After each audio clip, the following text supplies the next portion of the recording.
All right, we're going to bring a special guest in here. Therapy, I think, I see a lot of therapists online or whatnot, and how I do my therapy, I'm just very transparent. Okay. I like to kind of just really, simplify the complexities. And I think sometimes as therapists or any professional, sometimes people get very intimidated when they see degrees on the wall or, all these different things and whatnot. And I try to kind of keep a really humanistic approach to different modalities that I use. And then again, there's sometimes still like certain, individuals who may like that kind of treatment, but it's really just meeting people where they're at. That's what's up, man. That's powerful. And you talked about humanistic practices. Can you break that down a little bit more too, please, of what it is to practice a humanistic style? So humanistic practices are kind of just like really realizing that, every client has the answers to their own problems. So when people come into a session, it's really about a lot of therapists or whatnot, or any professional, doctors, you kind of sit back and say, oh, well, I got all the answers here too. So what you need to be doing is this, right? Or you need to be on this medication. You need to be doing this. But it's like, really, the client is the expert in their own reality. Mm-hmm. And once you can kind of realize that, you can kind of sit back and just kind of let them realize they just have forgotten that. And how can we help them to guide them, not direct them, but to guide them to remember, for one, who they are, but then again, what happened so they can be able to get back on track. That's real, man. You know what I mean? I do. And I've spoken to some folks who have resistance, even hesitancy to go into therapy. I think one of the biggest things is, as you said, people think that they're going to go in and they're going to be a therapist telling them what's wrong. Exactly. How to fix me. Yeah. Exactly. And so that's what it keeps a lot of people who look like you and me away from therapy. Let's talk about the yoga though, man, because I've been trying to I like to do a lot of restorative yoga, but I'll be seeing you on there be doing like the advanced poses, man. How can one get to those more advanced poses, man?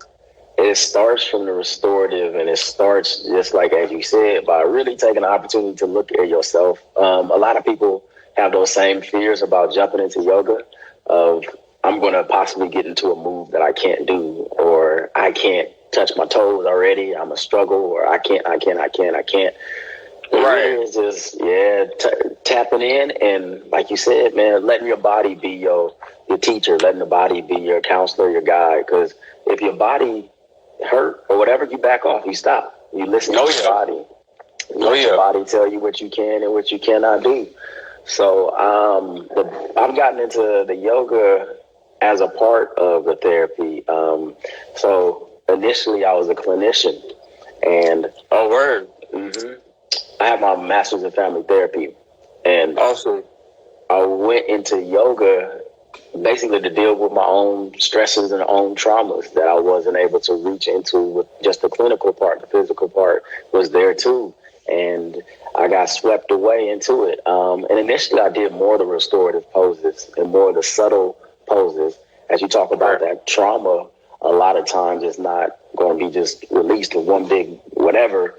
Exactly. So, just those little breathing exercises, those little stretches where you notice you got tension in your shoulder and your chest is hurting and your legs are stiff.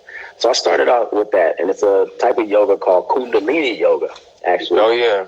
That focuses more on those subtle kind of body movements and the breath work and the mind focus. And it really was connected to the humanistic. I love the humanistic approach as well to the therapy. And it really just put it in together for me. And I love how it works together. Yeah. And I love how people get interested in yoga who are really just interested in their own psychology and interested how they can tap into they and understand their true self. You know what I mean? Exactly. Get out of the mind and go back to the senses, Come on. Are you still practicing? The clinical? I don't, and I was just talking about it actually. I'm thinking about getting back into it because it's something that it's always there. It's always something that's a part of who I am. And I'm thinking about it. I'm thinking about how I want to operate and kind of bring them together. So it's a thought, man. And man. How did you get into the clinical, man? I got Man, there's a lot of reasons kind of got me going.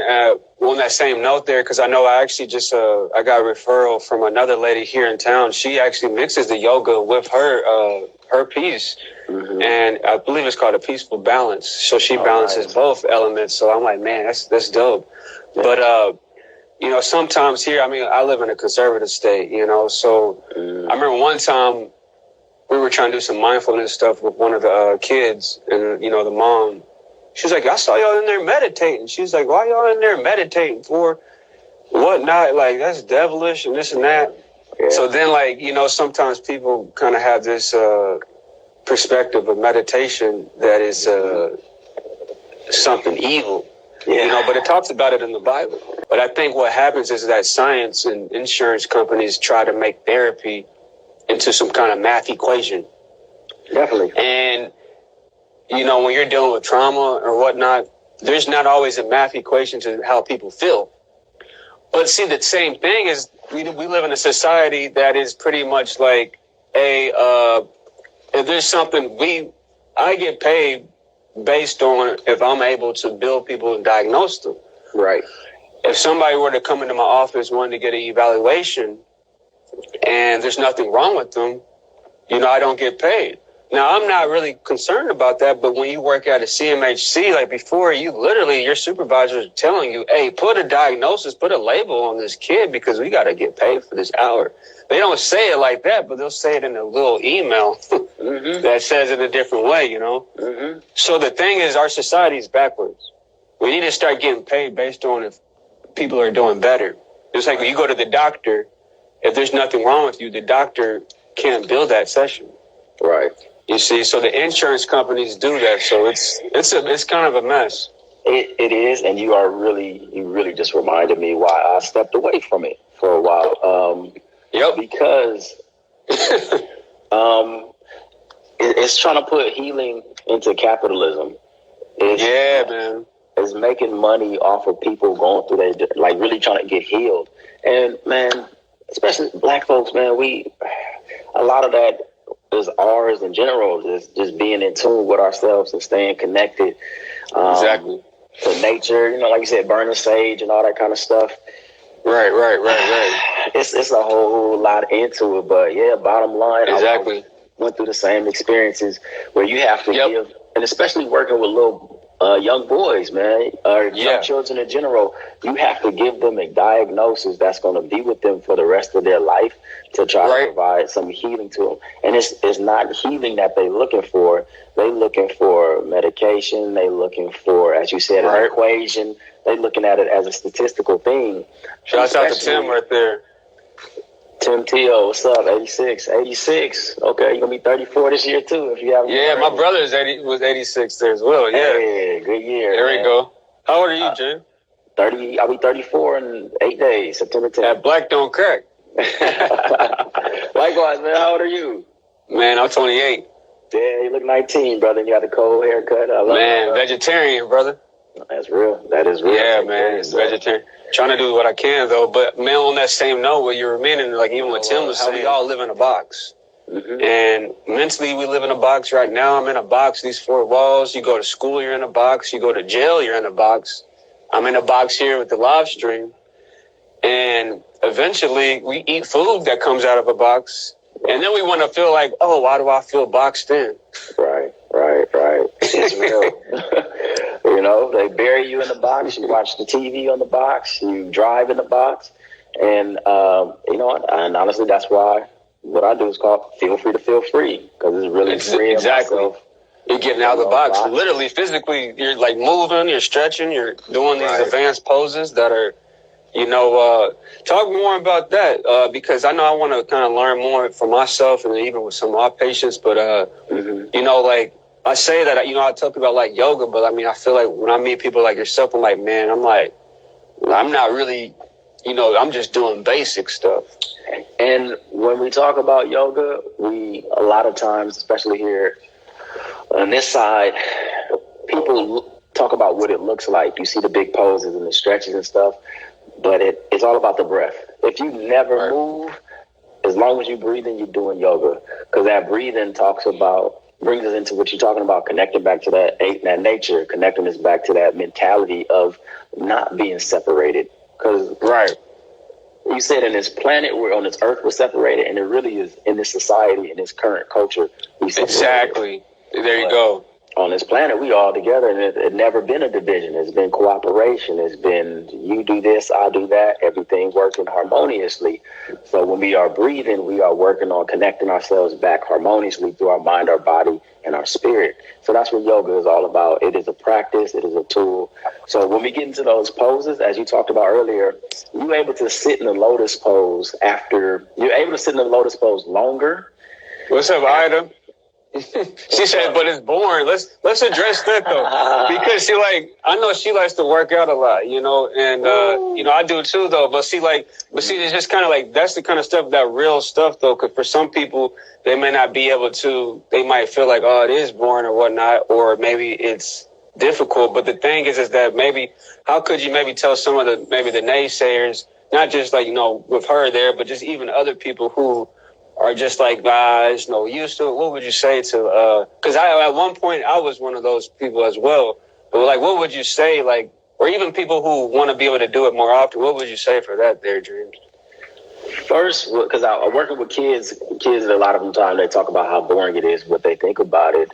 And I make it fun by attaching it to what they like to do in life. Okay, you like to play video games, so you can sit down in this lotus position while you're playing video games, helping to open yourself up. You can breathe while you're playing basketball, because that's how you apply it. When you're working out, you're using that breathing to apply it to what you're doing. So the yoga stuff, where it's slow and peaceful, and you got the meditation music in the background, that's not for everybody. But everybody breathe. Everybody's trying to lock in and focus on something so they can achieve. And especially for people who really think about it as boring and like the high intensity workout and stuff, I like to talk to them about, what being bored is. A lot of times being bored is you got this extra energy and you want to move. You want to get through something faster, or you might not be comfortable being still with yourself because you might be comfortable looking at yourself. Exactly. Yoga is going to make you look at yourself. Exactly. And people want to run away from that. They want to run away. They want to run away. And they want to run away from that. Sit you down. And they I'm trying to move. I'm trying to escape my present moment because I don't like who I am. I don't like my reality. And that's why I kind of made that YouTube video of how to deal with anxiety. Just I posted there because I remember I was reading a book called Indistractable, and it talks about how all human behavior starts from the desire to escape the present moment of discomfort. You see, human behavior comes from trying to escape discomfort. Not what Freud was talking about, we do things because of pleasure, but we really do things because we don't like the way we feel. I'm thirsty, my mouth's dry, so I'm going to go drink some of this drink. I'm tired, let me go lay down. I'm bored, let me go on Facebook, right? I'm feeling angry, let me go ahead and let out some aggression. Like every behavior, even before I got on here, my 1 o'clock show, and I know it's a sibling set, so that means my 1 and 2 is going to be canceled. So I was like, you know what? Let me go check my Instagram. Check my Instagram. I was like, man, James is online. I was like, all right, let me go ahead and, tap in.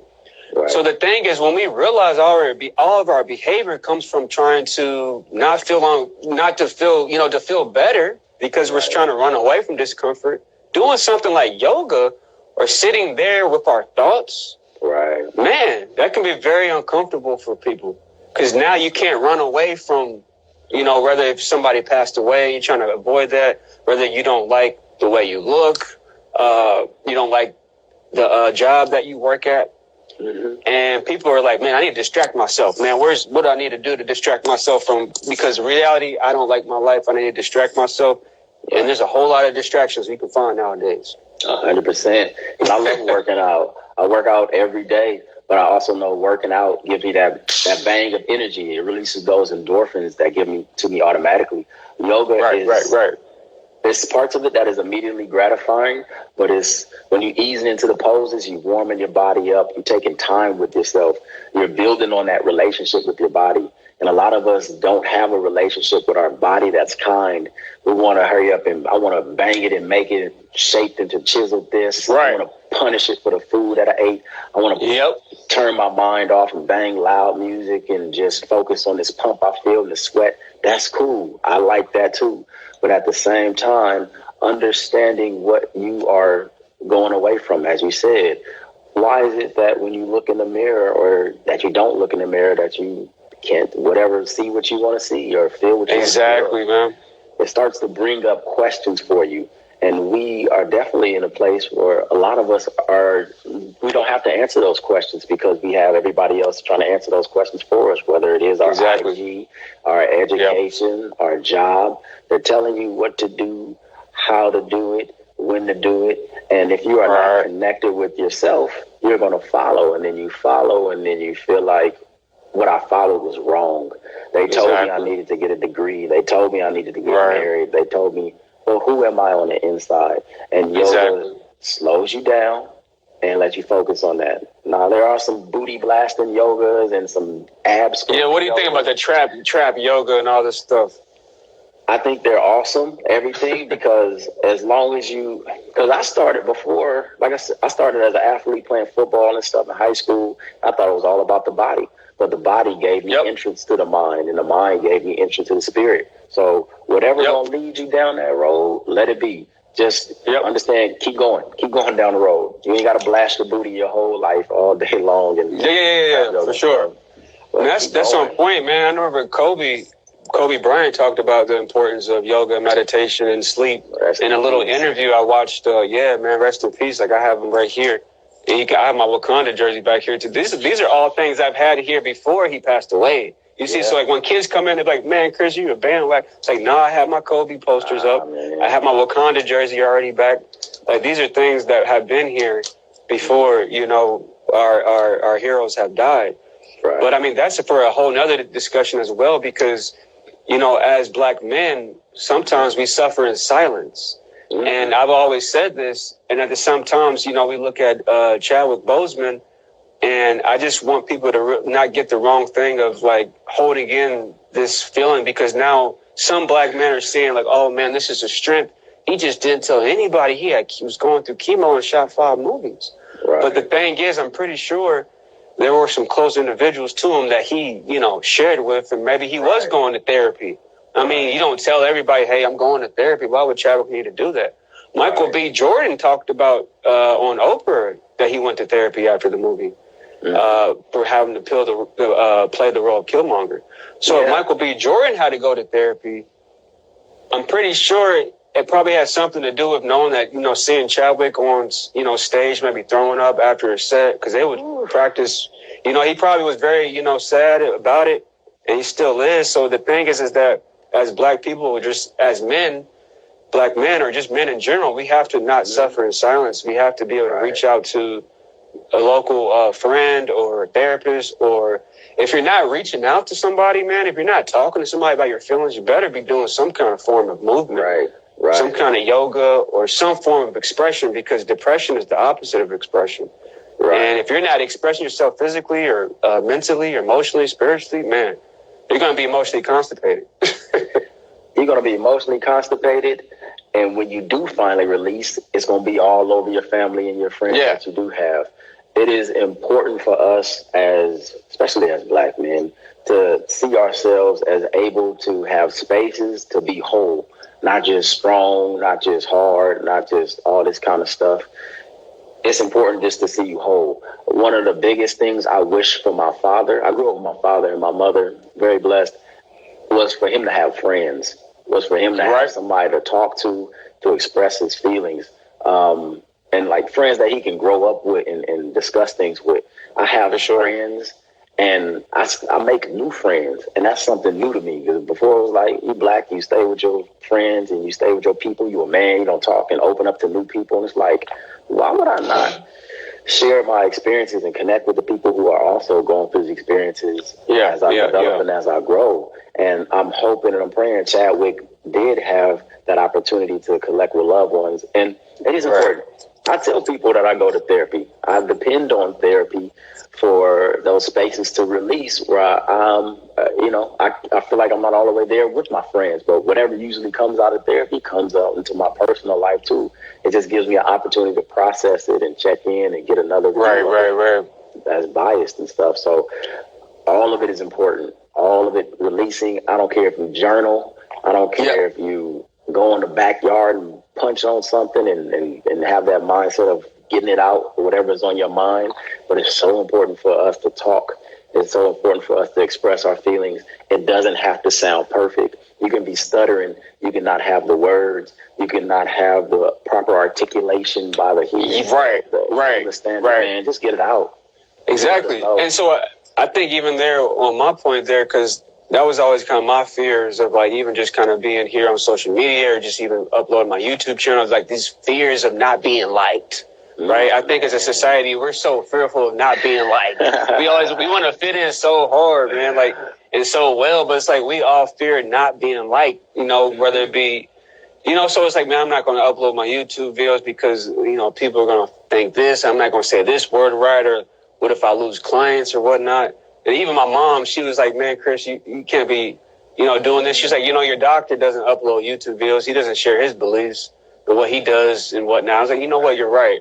And I was like kind of thinking about that and kind of wanted to ask you about that too, because I know I found you through I can't think of his name, the doctor out in LA, but he followed you or whatnot. He's I can't think of his name, but that's where I found your page. But what do you think personally with professionals in social media, and is it a good thing to be able to have that? Could that be detrimental to their practice or their clients? For some, I know there's some therapists that I follow that are very just like lenient, and they're just kind of like, or should people be more reserved and just be really professional, or should people just really tell it like how it is? Thank you for these questions, Chris, man. I appreciate you asking these questions. Yeah.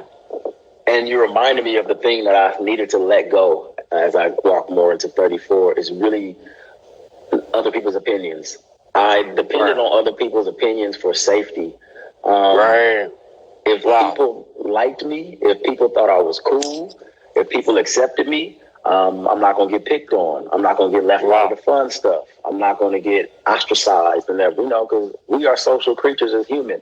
And especially like in high school, college, junior high, early adult, you want to fill in. So if they like me, I'll be a part of what I felt like I needed to be a part of. But like you said, when you're moving towards a truer sense of self, you're not going to bring everybody else. It's on your journey. My mama and my daddy, they love me like no other, but they don't get what I'm doing. They don't understand not having a 9 to 5. They don't understand not working for the county. They don't understand that. Oh yeah. They're like, why you lose the job to county, man? I'm like, because I'm free. They don't understand, and I'm grateful that they put me in a position to be able to experience freedom because of the work that they did. I'm grateful for it. So to answer your question, yeah, man, likewise yours too. And to answer the question, I feel like just in therapy, a professional can express their opinion and everything like that if it's going to be helpful to people, if it's going to be helpful to their audience. If it's something where they just like, I haven't really, because it's some things that I haven't I'm still working on, I'm still processing, and I might say it and then come back to it, and it might be different and everything like that.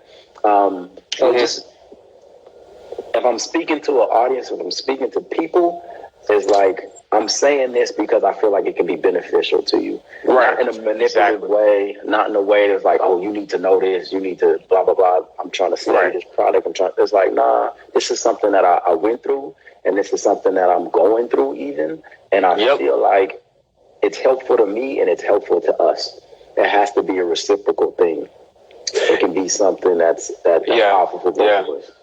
I kind of wanted to kind of get in some of your audience there to kind of maybe engage with us in conversation, even though there's only 10 people, but there could be somebody right now who is dealing with anxiety, depression, trauma, or maybe they're just at work bored as heck and just trying to find something to do, right?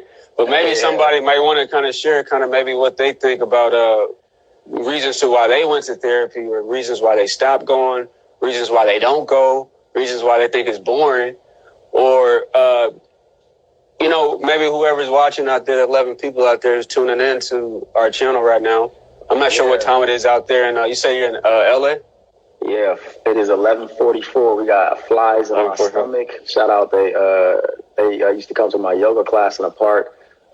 Chef Rose, Rosie the Zombies.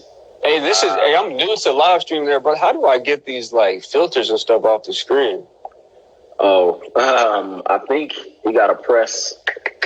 It's a button. It's a little button with a smiley face. Because like you see all this stuff, like I'm not trying to. Oh yeah. Like see, I'm not trying to get my eyes looking like that. You know what I mean? You look at this, man. Look, it's ridiculous. Yeah. Hey man, we all learning. And hey man, you are very good at this. You're very articulate. You're very good at breaking down ideas. You jump right on and you jump right into it, man. I appreciate it. Right too. Yeah, for sure, man. Daddy issues. Say more about that. Is maybe just daddy issues. Say a little bit more, maybe about daddy issues. Somebody laughing. I thought that 7 sounded OVO. I was like, okay, we got OVO in the building. Drake. Drake. Oh man. Can we talk about the psychology behind Soulja Boy? Man, I think Soulja Boy is honestly a representation of this generation. Therapy just. Let me see what he said. He said, for me, the much childhood trauma with therapy just mustering up the courage to find one as an adult. Okay. That's great, dollar. Okay. So, so it sounds like for him, like there's been some trauma when he was a child and, trying to find that courage to just find a therapist, I think he's trying to say. But I know in my area there, I'm one of, 3 black male clinicians in the county here in Cedric County, Wichita, Kansas. There's a lot of black female therapists for sure. But black male therapists, there's like altogether, there's like 5 of us. 2 of them work on the plantation. I mean, on the county still. And I say that with all respect, like, because the thing is that, it's nothing wrong with working for somebody else. But the one thing is I started realizing when I was working for somebody else, I just would have a lot of physical and mental, stressors. So it's okay to work for somebody else. That's all right. I'm not trying to say that by any means, but you just have to know when to get out. Something was telling me like, hey, you got to get out of here. And I don't feel like it's coincidence. When I put on those 4 weeks, the last week COVID came. And honestly, I feel better not having a choice if I can wear a mask when I do my therapy sessions, because I know there's a lot of people who still there, who work there. They have to wear that mask and do therapy, and it just wouldn't be therapeutic because the mask subconsciously is pretty much saying this. And it's dehumanizing humans. We can't see, how people are smiling. I have a lot of adolescent patients, and we'll get back to his question there. A lot of adolescent patients who are going into school now, James, and they're not going into school, though. They're going into the corner of the room on the laptop. You see, and the psychology behind that is going to be really difficult for a lot of kids. They're going to grow up in a world which makes people say, hey, other people are dangerous. Stay away from them. Don't touch them. If you do, grab the hand sanitizer, but it's just like I see people here, they cleaning up everything outside of them but their diet. They're cleaning up everything but their habits. You see? So you can wear the face mask all day. That's cool. But what about you getting that kale or that dark green leafy greens, or you moving around? You see people wearing this mask, but it's like, that's one piece of staying healthy. Right. There's other aspects to stay healthy. You just gotta stretch. You gotta move. You gotta get connected back to the ground. But it's a definite disconnection. So on Instagram they cut us off at an hour, so we got about 10 minutes left. Yeah. I definitely wanted to just thank you and hear more from you. about that psychology of the social emotional. So we are social creatures, as I said, and a lot of the kids are not having that opportunity to be social. Well, not in a physical aspect. So how has that been affecting the kids that you see where they don't have that social connection? Man, it's affecting them, man. Especially the kids I work with who are depressed or suicidal. I mean, because I know for me, when I went to school, you know, I wasn't the best student. I don't even know how I'm here. You know, I was in therapy when I was in high school, and I hated it. But now, for some reason, I'm on the other side of the room. I every day I'm just like, how did I make it here? But the thing is, I went to school to have fun and talk to girls and talk to my friends. I'm gonna keep it real with y'all. I wasn't caring about none of the subjects except for driver's ed, but that's not even in the schools now. Nah. And now these kids, they can't, you know, go to school. But one kid told me yesterday in session, he says he's happy about the online school because he said he would no longer get bullied. That's right. Because he said that the teacher, if the kid's talking about him, he said the teacher can just put that kid on mute. And I was like, man, that's deep. So he says he's finally going to come out. That's what he told me. Wow. He said nobody's going to be able to say nothing. Right. So I was like, man, I never really thought about it like that. So he's coming out the closet. You know, he already came out the closet to some of his family members, but he hasn't came with his peer groups. Mm-hmm. So he's going to come out. And then I guess, you know, there's nothing really that the kids can say. I mean, I guess Facebook, but I told him, I was like, man, maybe just delete the Facebook if you want. But shouts out to Aveline there. She shouting us out there. But yeah, that's what he told me yesterday, man. I was like, you know, you have a point. So, I mean, I think, you know, there is some positives to the online schooling. I didn't really think about it like that. Yeah. You know, for the kids that get bullied out there, they don't really have to worry about that much. But at the same time, I think it is going to be good to still interact with other human beings because we're a tribal species. I agree. And I think a lot of children already started their own social worlds via online. A lot of the video gamers, the YouTubers, the social media, they have that own sense of social equality where they govern each other and they check in with each other. And hopefully it's a safe place for them. So I'm all about interested in creating more safe places for these young kids to get what they need to be healthy, to be well, and to be free. And it's important for me to understand that the children are having the opportunity to choose freedom for themselves, because that's what we're doing this for. That's what I'm doing it for, to make sure they have the opportunity, the choices to choose healing and choose freedom. And I have a question for you, man, as we get out of this. What is one thing that makes you feel free, brother? Man, that's a good question, man. One thing that makes me feel free, I mean, recently, one thing that makes me free is just literally like walking barefooted. It sounds so simple, just walking like barefooted in the grass. You know, I'm trying to be as simple as I can be. And simplicity, I always say, is the highest form of sophistication.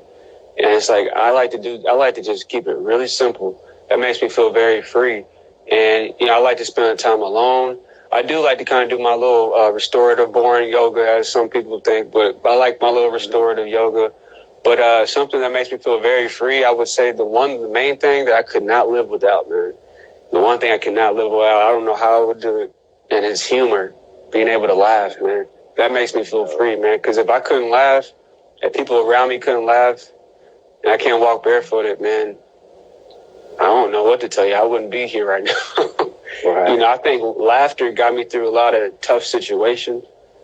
And sometimes in the right way, I do use humor in my clinical practice, but you just have to be careful because, you know, you just have to have a good rapport with your client and just kind of know how they operate, because you say something funny a little too early, they may not take it that well. But I do use humor because humor is one of the best forms of medicine. And a pharmaceutical company doesn't want you to remember that. I want you to forget a whole lot of stuff, man. And we have. I want to answer this quick question, or if you can answer from Tim. How do you not absorb all of the emotions of the people you provide therapy for? I think that's a dope question. Wow. Yeah. I mean, now, man, it sounds crazy, but now I'm kind of numb, Tim. I mean, when I first started therapy, it would be tough. And like, when I hear like this client that they canceled, the mom actually just texted me. She said, And so this is a real conversation too. She just said they said, hey, like honestly, she said we don't have any money. But I'm like, hey, who cares about that? Come on in. Like, I see a lot of patients for free, so I never let financial difficulties be an obstacle. We might have a limit to it because I got to eat too. But for Tim's question there is like this client there that were traumatized by this, Caucasian gentleman that followed them in the truck. There was a time there, Tim, when I was driving at night and I got traumatized. There's something called secondary trauma. And at times you do take on that trauma, but I think that's just kind of with part of the job. Just like any other job, whether it be a Marine or a police officer or a nurse or a doctor, you are going to take on that trauma. But once again, we have to find a good outlet to express those emotions out, because emotion is just energy in motion. And if you don't move, and you're going to be stuck. And if you're stuck, you're going to be traumatized. And that's what happens when you get scared. You freeze up and then you just stop. So for that question, you just always want to be able to try to do something that helps you kind of just get out. And some of those things I do is like, yoga or whatnot. But really the things is more internally, because you can do a lot of things outside of you, but happiness doesn't live outside of you, So I remember I had a coworker, and she loved yoga. She would do it all the time. And she was like, Chris, you just need to do some yoga. You just need to do some yoga. Like, well, have you did some yoga? I said, I did. I tried. Mm-hmm. But like for her, she was yoga bypassing. Mm-hmm. She was trying to bypass all her emotional problems through yoga. Right. And I was like, yoga is dope, but I say, I think you need to tackle some of those emotional difficulties too. Mm-hmm. Because sometimes what happens is, and there's also something called spiritual bypassing. Mm-hmm. And people just bypass how they really feel and repress that and try to do other things, whether it be drugs, whether it be sex, video games. It can be anything, because remember, all human behavior is trying to, escape discomfort. So if you're trying to escape discomfort, you're always going to be running, and the thing you're running from is going to eventually catch up with you. Right. So to Tim's question is, sometimes I just sit with it sometimes and just realize, this is not my experience. But that's one of the most difficult things to do. And so that's the thing. On the planet, we're not human beings anymore. We're human doings. We always trying to do something. So people will come in here like, what am I supposed to do, man? What am I supposed to do? I'm said nothing. Sit with it. And so some of my adolescent clients, I'll take the phone away from them, take the little fidgets away from them, take the computer. They'll go crazy, James. They can't sit still. They'll go like this. They'll shake, because it's torture to some, because they need some kind of external stimuli. But you have to address the internal stimuli. So like I tell them, hey, I'm here to address the internal stimuli, because if we don't tackle that, you're going to be just in this negative feedback loop, addressing all kinds of external stimuli, and you're going to always be distracted. And as long as you always distracted, you're never going to reach your fullest potential, man. That's it. And that's who I want to get to know. I want to get to know everybody's real self, their true self, so I can have release my true self, man. Before we get out of here, I like to close out with some breathing, man. So would you mind? Yeah, thanks, man. I was going to ask you about that. I know I follow Melanated Social Work. They kind of like to do the Mindfulness Mondays, and they kind of do these breathing practices. But yeah, man, I'll let you guide me through the intervention. Yeah. All right. Shout out to everybody who chimed in. Shout out to everybody. We got half a minute left, so we're going to just ease it out. So come into a comfortable seated position, allowing your body to really settle in, to allow everything you felt, everything you heard, you sensed, you allowed to just be there without explanation, without logic, without figuring, just allowing whatever is there to be there.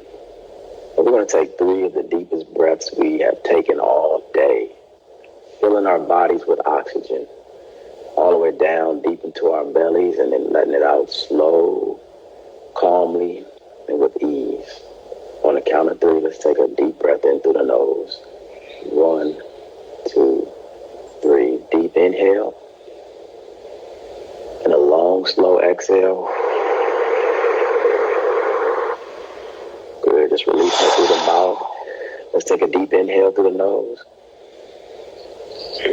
And a long exhale, shoulders relaxed, chest open, legs relaxed, hands and face One more deep inhale through the nose. Breathe in, breathe in, breathe in. And then a slow, long exhale. Your jaw relaxes, your eyes, the temples along the head, your whole body. Just checking in with your true self, your authentic self, with community, with love, with compassion for yourself, taking time to really enjoy what you have to offer without the distractions, without the bypassing, just going straight to your sense of self for healing, for loving, for connecting, trying something new or trying something old to come back to a sense of who you are. And as always, feel free to feel free and namaste. Peace. Yeah, Thank man, you that's so dope, much, man. Chris. Hey, yeah, man. Check out Chris. We're about to get shut off.